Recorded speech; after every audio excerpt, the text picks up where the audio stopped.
hari ini telah 14 hari kita lalui, ya kan? Ini menunjukkan bahwa hari ini kita tentu lebih tua dibandingkan pertemuan yang terakhir. Lebih tuanya bukan 1 jam teman-teman hafizakumullah, tetapi setengah bulan. Oleh karena itu, sebelum kita mengambil manfaat dan faedah dari kajian-kajian rutin, sebenarnya kita sudah dapat manfaat yang diharapkan bisa mengetuk pintu hati kita bahwa hari ini kita lebih tua dibandingkan hari sebelumnya, dibandingkan pertemuan sebelumnya. Oleh karenanya harus kita evaluasi kegiatan harian kita. Tentu harus banyak diisi dengan amalan-amalan dan ibadah-ibadah kepada Allah Tabaraka wa Ta'ala. Tentu yang wajib tidak punya pilihan harus kita lakukan. Maksudnya di sini penekanan kepada yang sunnah, dari mulai zikir kepada Allah Subhanahu wa Ta'ala, salat-salat sunnah, infak, sedekah dan yang lainnya. Teman-teman hafizakumullah, semoga waktu-waktu yang akan datang menjadi lebih baik untuk kita dan lebih berkah untuk kita, sehingga kita bisa banyak berbuat amal soleh. Salawat dan salam semoga senantiasa tercurahkan kepada Nabi kita tercinta dan Rasul kita yang mulia Muhammad bin Abdullah alaihi afdhalus salati wa atammu taslim. Dengan memohon pertolongan dan taufik Allah Jalla wa'ala, kita lanjutkan pelajaran kita pada kesempatan yang mulia ini. Kita lanjut ke bab 44 atau 45? 45 ya. Nah, ke 45 di mana penulis rahimahullah mengatakan bab ar-rahmatu mi'atu juz'in. Diterjemahkan di sini, rahmat ada 100 bagian. Seperti biasa kita dengarkan qari kita untuk membacakannya. Tafadhal. Bab 45, rahmat ada 100 bagian. Makhluk saling berkasih sayang sampai seekor kuda mengangkat kakinya dari anaknya karena takut menginjaknya. Barakallahu fiik. Bab ar-rahmatu mi'atu juz'in, yang artinya rahmat ada 100 bagian. Maksudnya adalah rahmat yang diciptakan oleh Allah Subhanahu wa Ta'ala. Kita tidak ragu, bahkan kita harus yakin bahwa Allah Subhanahu wa Ta'ala Ar-Rahmanur Rahim. Kasih sayang Allah Jalla wa'ala amatlah sangat luas. Terbukti pada hadis yang mulia ini diberitakan oleh Rasulullah sallallahu alaihi wasallam bahwa Allah Jalla wa'ala telah menciptakan 100 bagian kasih sayang. Dan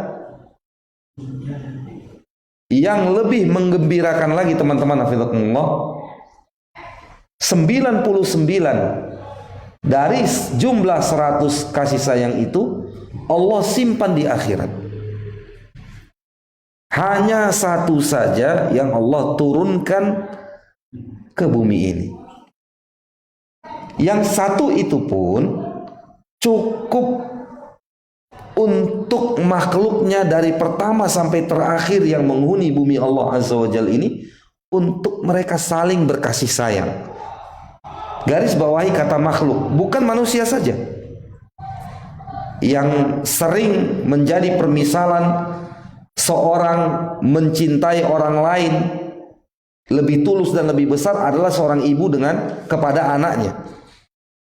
Itu bagian daripada 100 kasih sayang yang Allah ciptakan untuk makhluknya di muka bumi ini. Ada berapa jumlah makhluk di muka bumi ini? Manusia saja tidak terhitung. Yang hari ini miliaran.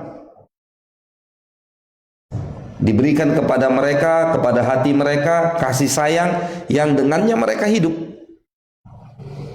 Saling menyayangi antara anak dengan ibunya, ibu kepada anaknya, istri kepada suaminya, suami kepada istrinya, dan begitu seterusnya. Sampai-sampai kata Nabi SAW, kasih sayang itu dimiliki dan menyentuh makhluk lain selain manusia, yaitu hewan. Diberikan permisalan di sini, hatta tarfa'al farasu hafiraha an waladiha khasyata an tusibah.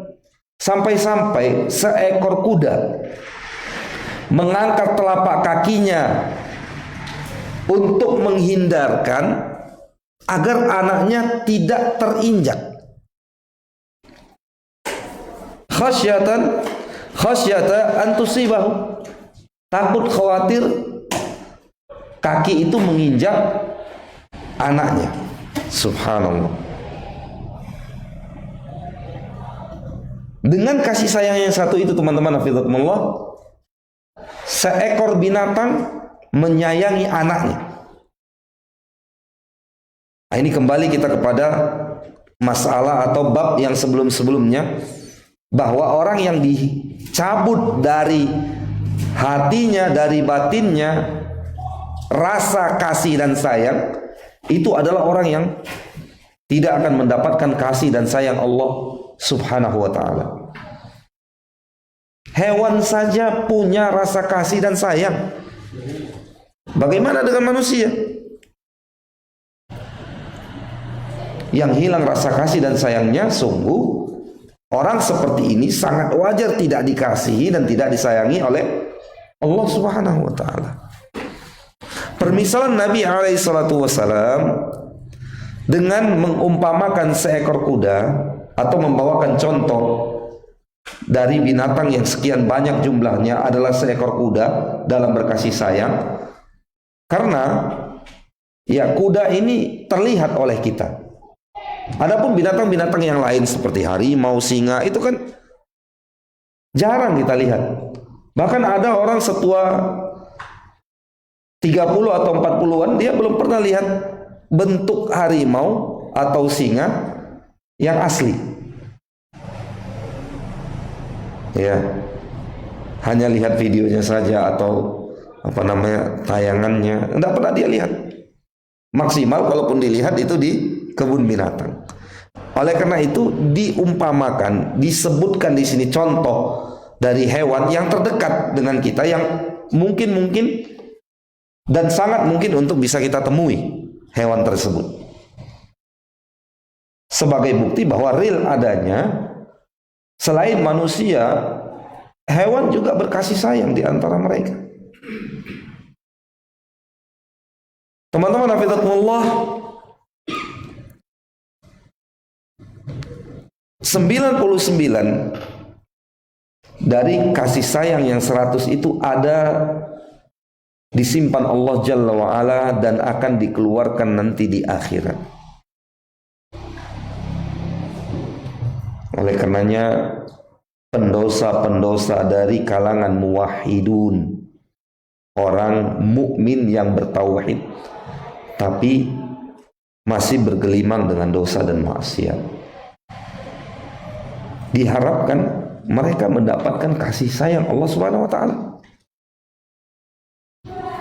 ampunan dari Allah Subhanahu wa ta'ala.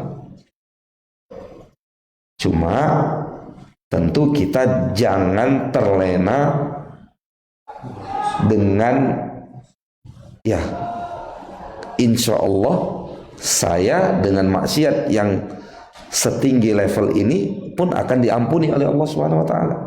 Jangan terlena oleh itu, karena bisa saja dosa-dosa itu membuat hati menghitam dan bahkan bisa melegalkannya, menghalalkannya, sampai jatuh kepada kekufuran karena menghalalkan sebuah yang haram. Bisa saja, karena syu'mul ma'asi, racunnya dosa itu lebih dahsyat ketimbang racun yang mengenai tubuh seseorang. Iya. Oleh karenanya teman-teman hafizakumullah, para ulama mengatakan jangan pernah menilai remehnya sebuah maksiat, tapi nilailah keagungan yang dimaksiati, yaitu Allah Subhanahu wa taala. Sampai hari ini, sampai detik ini kita hidup bergelimang dengan nikmat Allah Subhanahu wa taala. Kalau boleh jujur, tak akanlah sampai hati kita berdurhaka dan bermaksiat kepada Allah Subhanahu wa taala. Seharusnya kita malu. Lah, kita diberi seseorang saja pemberian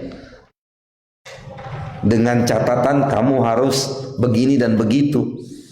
Di hadapannya itu kita tidak pernah, mungkin saja tidak pernah keluar dari aturan yang dikeluarkan untuk kita. Dan kita senantiasa tiap hari, tiap waktu, dimanapun dan kapanpun berada dalam pantauan dan penglihatan Allah Subhanahu wa taala, ilmu Allah Azza wa Jalla. Oleh karenanya rasa malu itu ditetapkan dalam agama kita sebagai bagian daripada iman. Kita harus yakin dan percaya bahwa Allah Subhanahu wa taala muttali'un alaina, yaitu melihat tentunya dengan penglihatan yang sempurna.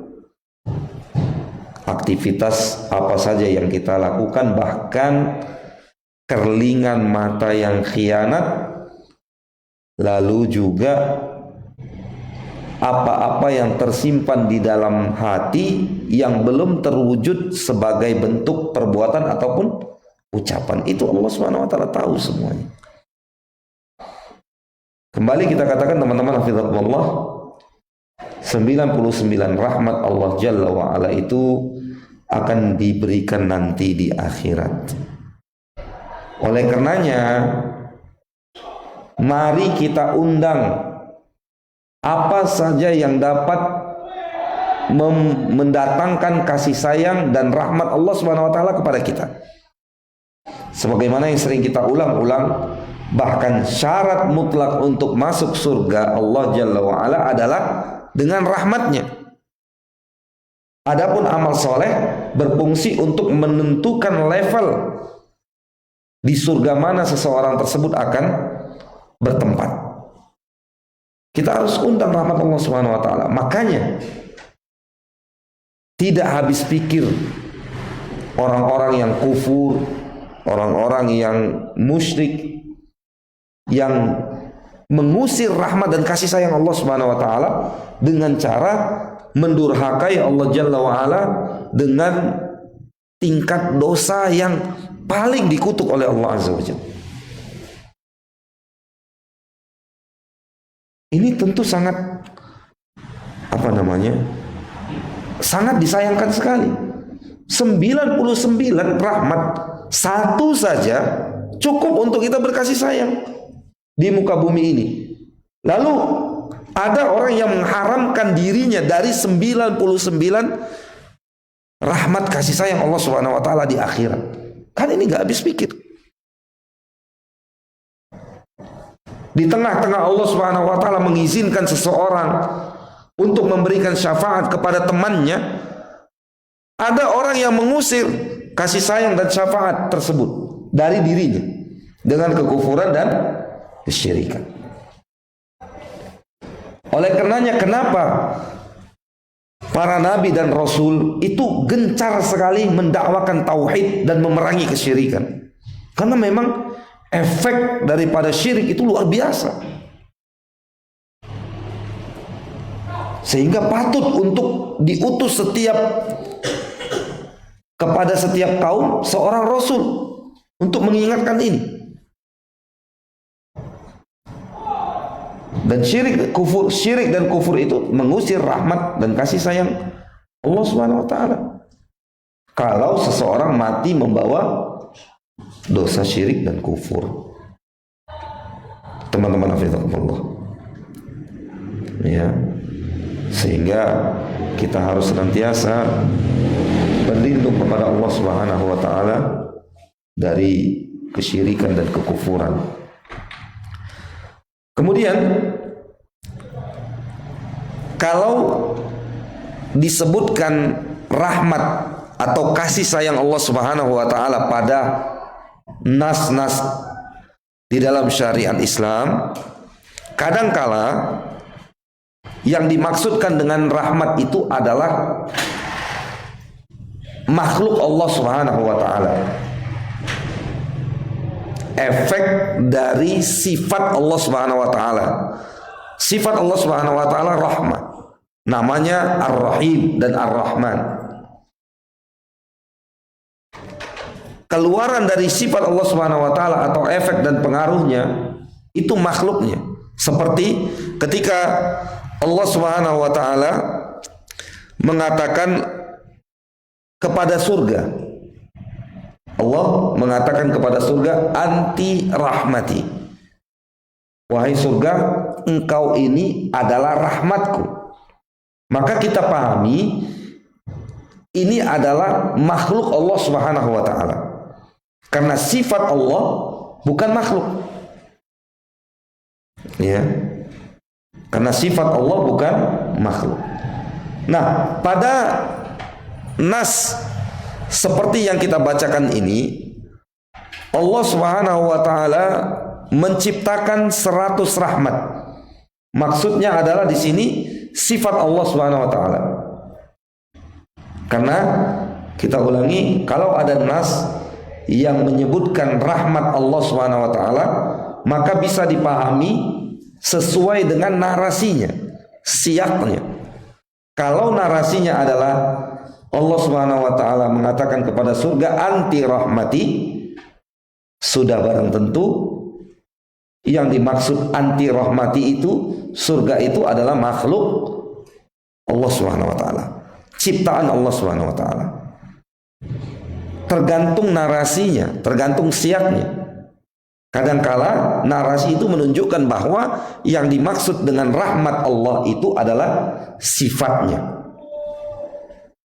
Ya, sekali lagi sifat Allah Subhanahu wa taala bukanlah makhluk.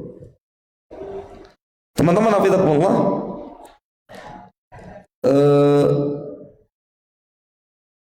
kembali kita katakan bahwa rahmat Allah Subhanahu wa taala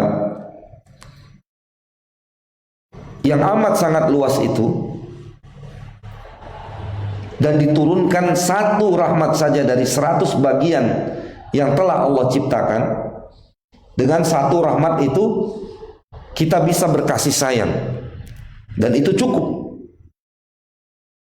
Dan 99-nya ada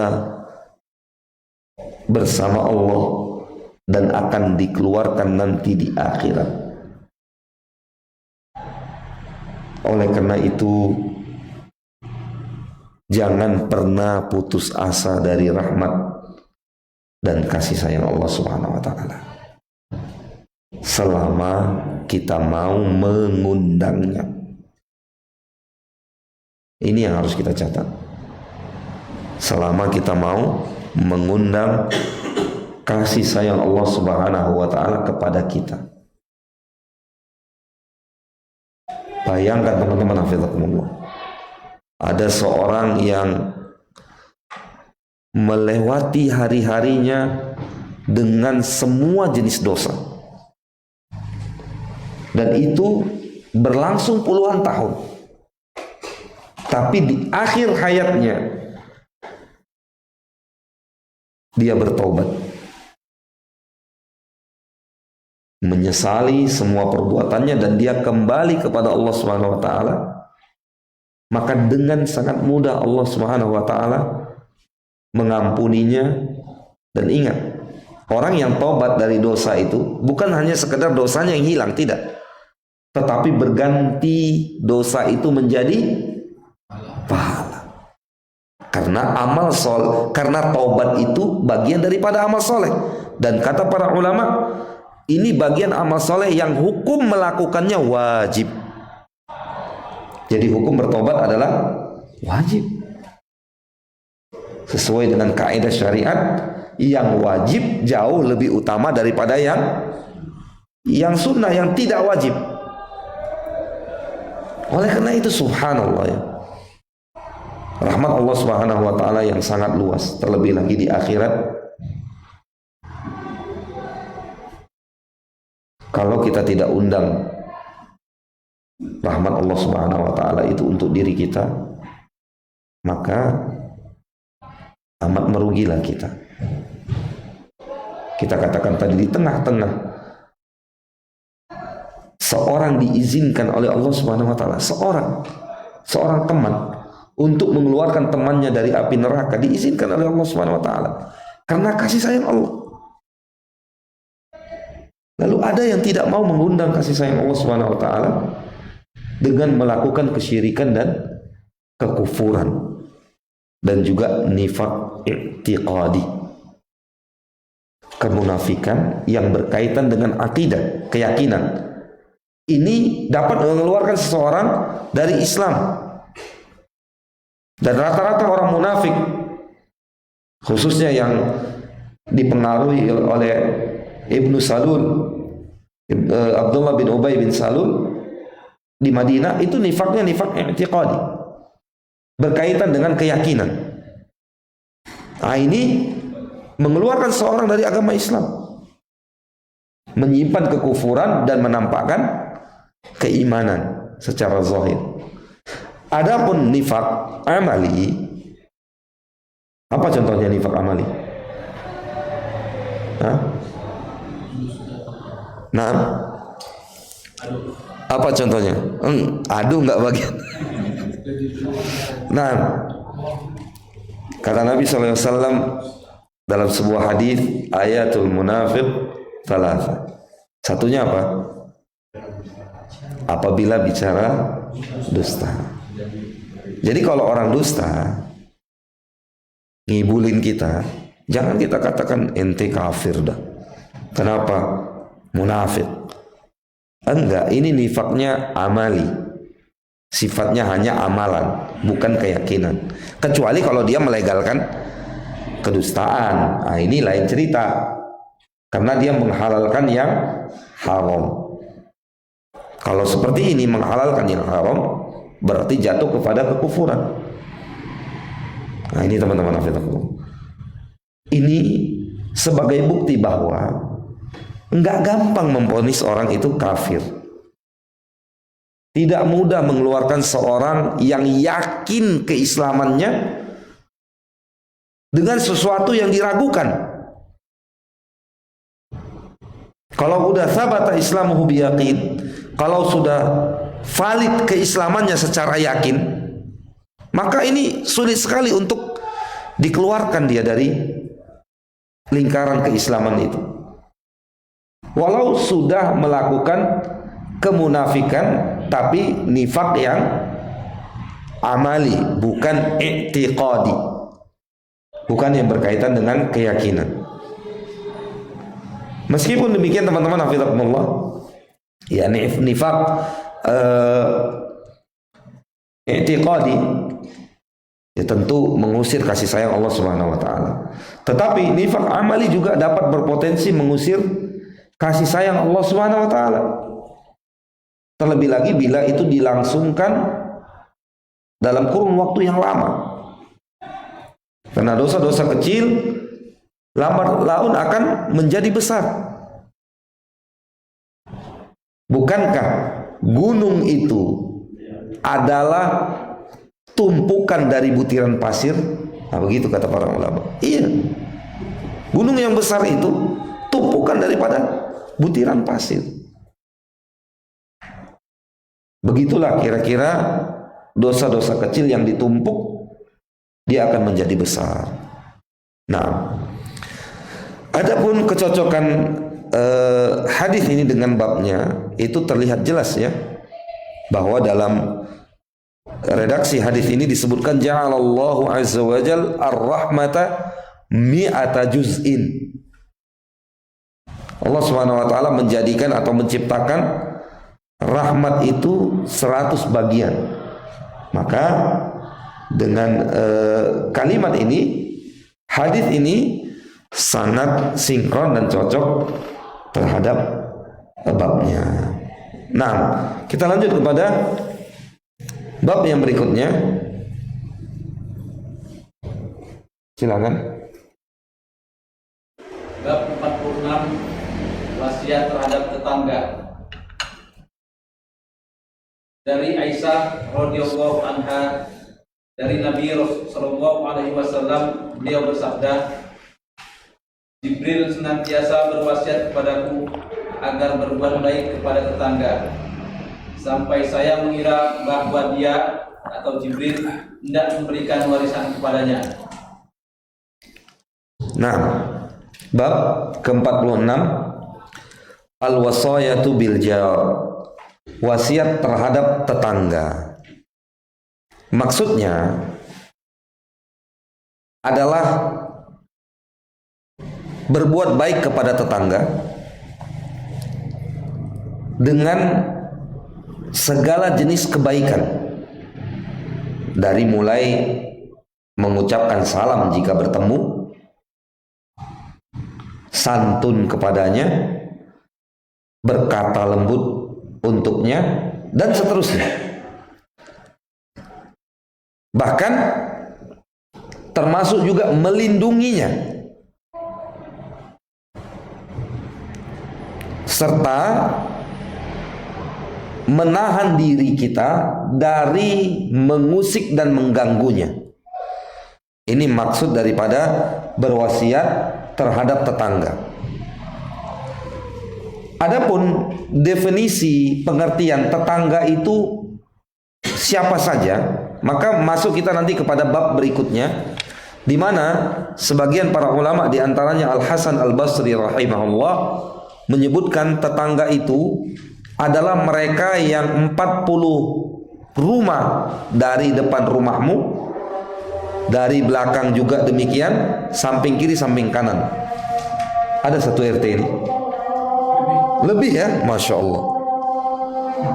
Totalnya berapa itu? 160 rumah, 40 kiri, 40 kanan, 80, 40 depan, 40 belakang, 80, 160 bersih. Satu RW ya, kurang lebih ya, Masya Allah. Teman-teman, hafizahumullah, ternyata ladang amal soleh luas ya. Nah, tapi juga ini bisa menjadi pintu-pintu dosa. Bagaimana kita memanagenya? Ya kita butuh dalil, butuh petunjuk, butuh suri tauladan, dan itu ada pada Nabi kita Sallallahu Alaihi Wasallam. Ada ternyata petunjuk-petunjuknya. Nah, ini menunjukkan kesempurnaan agama Islam yang mengatur segala lini-lini dalam kehidupan. Nah, kita lanjut setelah adzan Isya dikumandangkan.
bab ini, bab ke-46, dan selanjutnya kalau kita periksa dari buku terjemahan kita itu sampai kepada bab 61, 46 sampai 61, berarti ada puluhan bab. Itu dimuat oleh penulis yang maksudnya adalah Al-Imam Al-Bukhari rahimahullah untuk menjelaskan hadis-hadis dan asar-asar di bawah bab yang berbicara tentang tetangga, menjelaskan syariat Islam tentang wajibnya berbuat baik terhadap tetangga, dari menjaga hak-hak mereka, berbuat baik kepada mereka, berwasiat untuk mereka, dan intinya adalah bagaimana menciptakan hubungan baik kepada tetangga.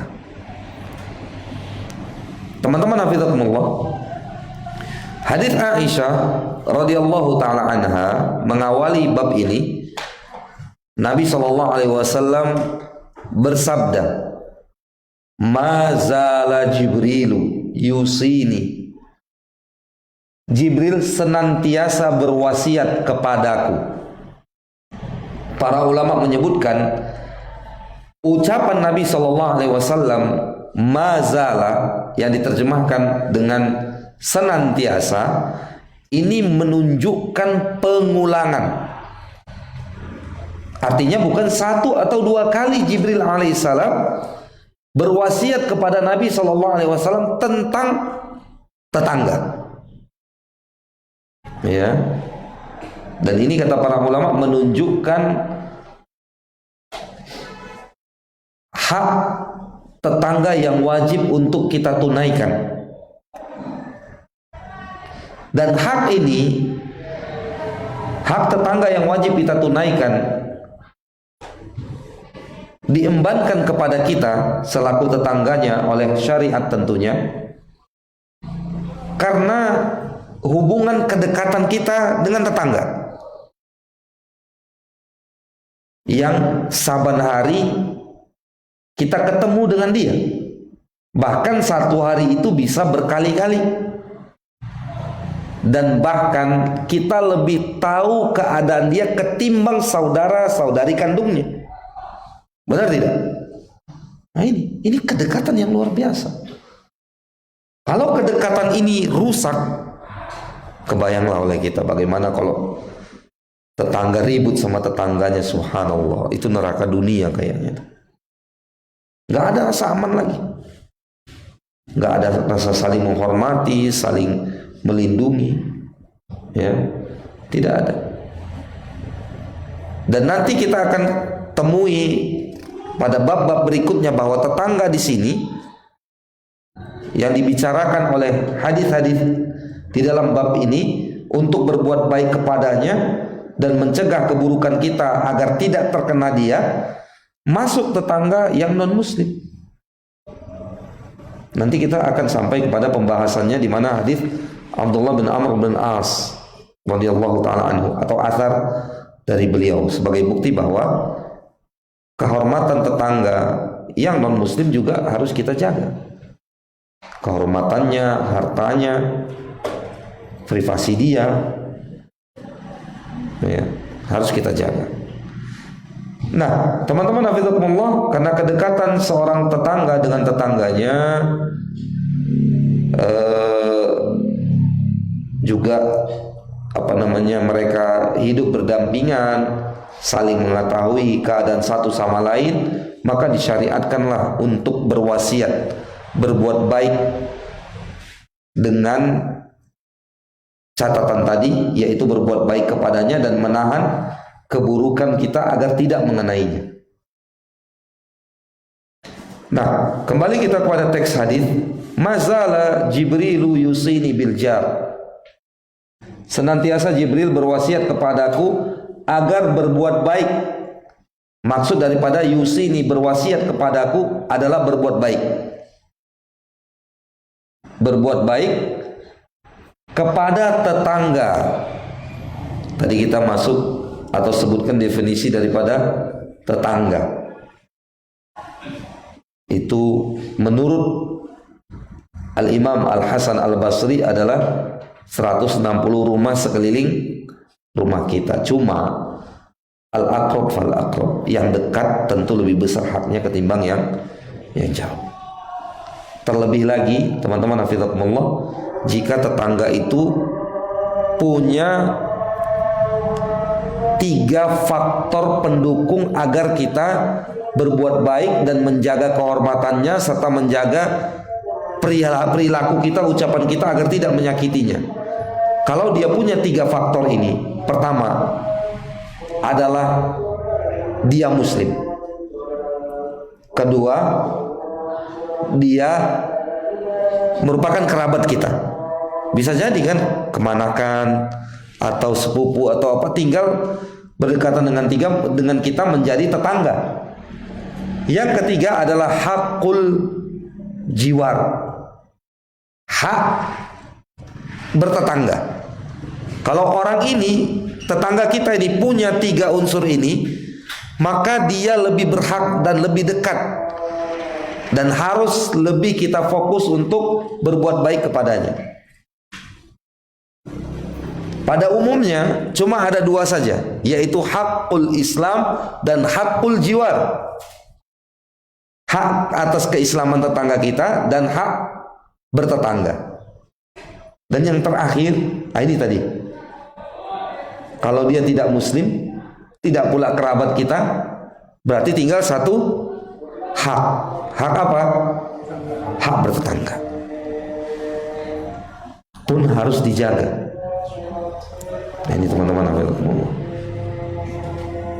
oleh karenanya banyak tetangga yang non muslim itu terpukau oleh akhlak dan pesona agama Islam sebelum dia tahu kelakuan oknum-oknum muslim.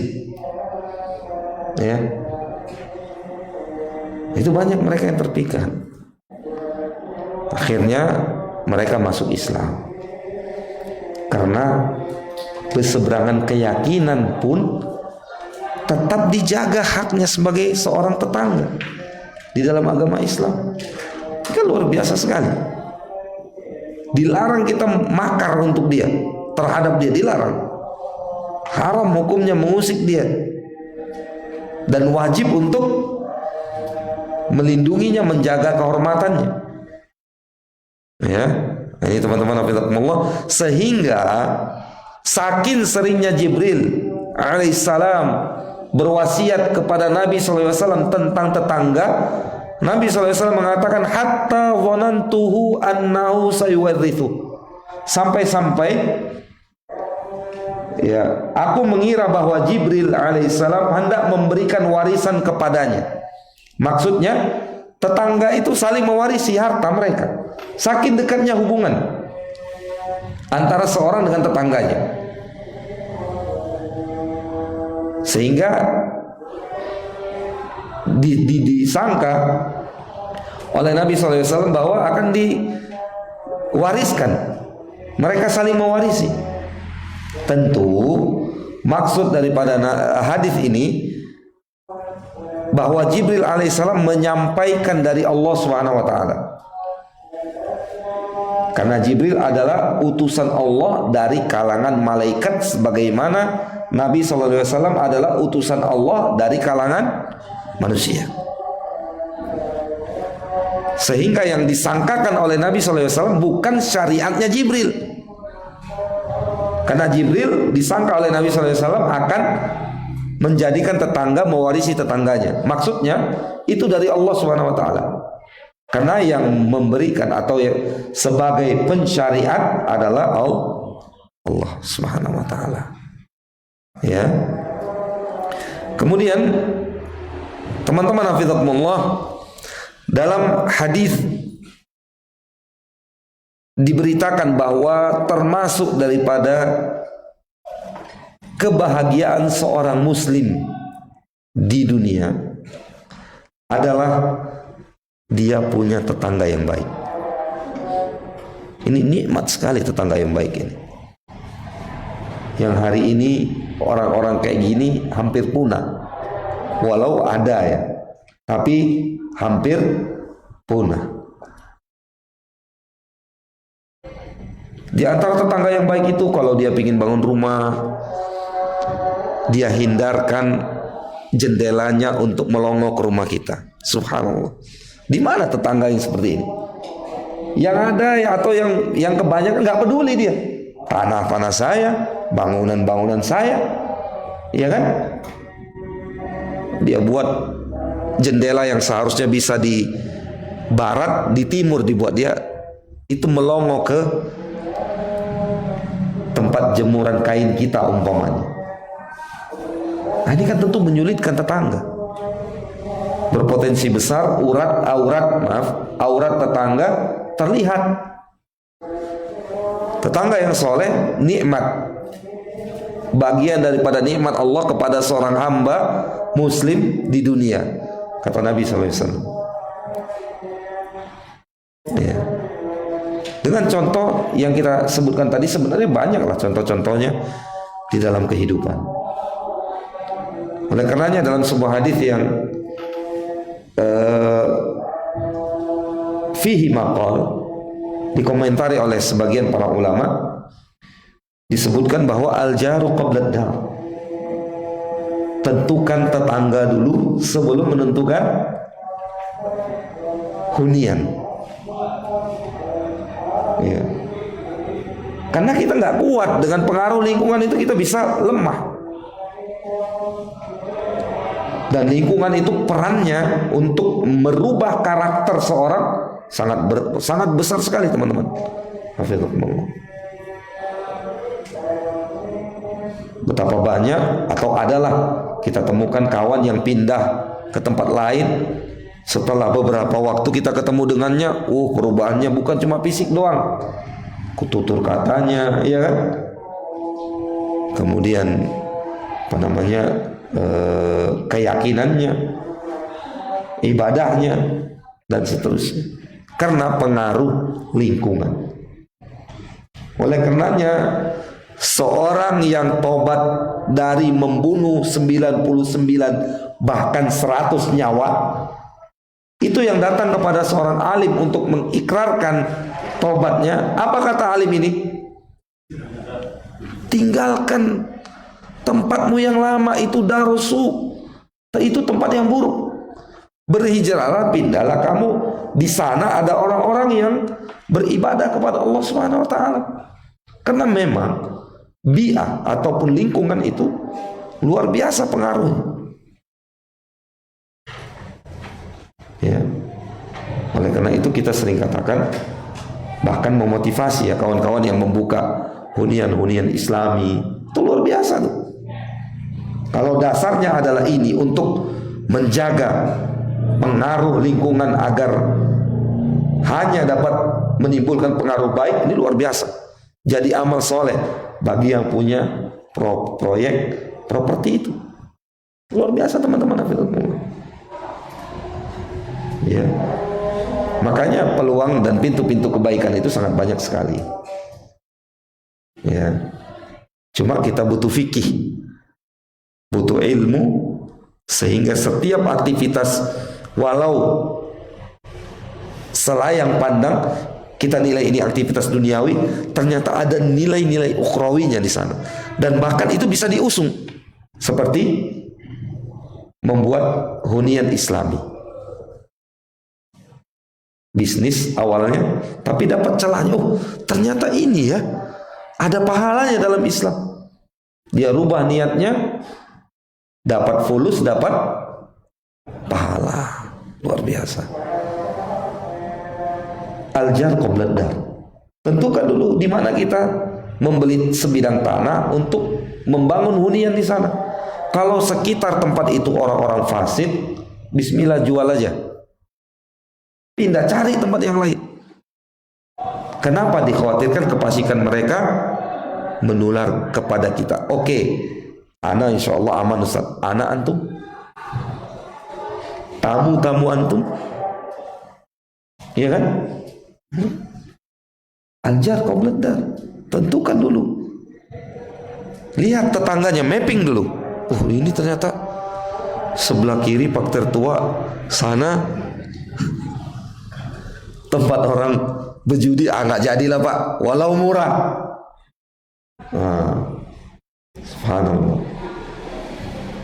Ana kemarin sempat cari-cari lahan. Sebagian mungkin ada yang ana telepon. Aman semua tempatnya, tapi satu yang nggak enak. Depannya kuburan.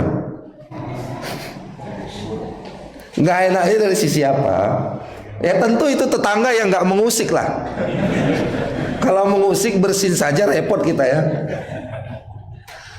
Di daerah Panam sana, ini udah tempatnya luas. Nanti kalau antum mau, bisa kita kasih kontaknya kalau masih ada. Tempatnya luas, rumahnya juga luas, tapi pandangan keluar itu 30 meter long kuburan dan luas pemakamannya. Anak berpikir, ini nggak ada masalah ini, karena tetangga-tetangganya juga Muslim. Tetapi tetangga depan itu yang sedikit membuat kurang menarik, kan begitu. Ya, karena kalau kita sore-sore ngopi-ngopi gitu ya, memandang ke sana agak terganggu juga. Ya kan? Nah, ini teman-teman hafizakumullah, maksud kita adalah nikmat Allah Subhanahu wa taala untuk seorang muslim di dunia ini adalah tetangga yang soleh. Dan kejadian itu teman-teman hafizakumullah 2 kali ana alami di satu tempat juga, ya, hampir bertetangga dengan TPU. 2 kali ada di daerah dekat masjid yang kita kenal juga. Nah itu sebenarnya tidak ada masalah. Itu tetangga-tetangga yang insya Allah tidak mengusik, kan begitu. Udah habis peranan mereka untuk bisa mengusik. Lebih baik lingkungan seperti itu kalau antum tertarik daripada di lingkungan yang banyak orang fasik seperti tempat-tempat minum minuman keras, perjudian, bahkan prostitusi. Nauzubillah ya.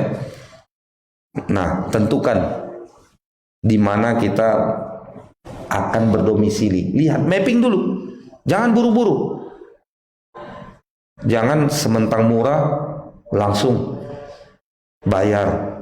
Tidak peduli terhadap gangguan-gangguan kefasikan-kefasikan sekeliling. Jangan begitu teman-teman. Karena kita ini lemah, nggak kuat kita. Di lingkungan orang-orang tidak mengusik kita saja, tapi nggak ada yang mengamalkan sunnah kecuali antum. Itu kan cukup repot kan? Ya, mereka nggak peduli antum mau apa saja, nggak protes mereka, silakan. Keyakinan masing-masing kata mereka. Tapi ada risih sedikit dalam hati, kok setiap ana lewat orang nengoknya dari ujung kaki sampai ujung kepala. Ada yang aneh, kan begitu. Nah, berbeda kalau kita di lingkungan yang orang biasa berpenampilan, melihatkan identitasnya sebagai seorang muslim, berpenampilan sunnah, bahkan saling support, ya kan? Nah itu nikmat hidup seorang mukmin, seorang muslim di dunia ini, kata Nabi SAW, salah satunya adalah al-jarus soleh, tetangga yang soleh. Syukur-syukur dia mau menuntun kita ke gerbang hidayah, ya, karena kesolehannya itu mengenai kita, kecipratan kita. Teman-teman hafizakumullah, sebagaimana kita katakan tadi bahwa bab ini dan bab berikutnya sampai bab keberapa tadi? 61 itu berbicara tentang tetangga, ya. Ini menunjukkan bahwa hak tetangga itu walaupun dia non muslim harus dipenuhi. Setidaknya dia punya hakul jiwa, hak bertetangga. Belum lagi kalau dia ternyata muslim dan juga merupakan kerabat kita. Maka ini terhimpun kepadanya 3 hak besar sekaligus yang membuat kita wajib untuk menjaga hak dia, berbuat baik kepadanya, dan memastikan agar ucapan perbuatan kita tidak mengusiknya, karena ini juga satu hal yang diwanti-wanti oleh Nabi SAW, bahwa seorang muslim itu adalah orang yang selamat dari makarnya muslim lain, dari makar lisan dan tangannya. Ini deskripsi atau definisi dari seorang muslim. Baik, semoga bermanfaat. Ini yang dapat kita sampaikan pada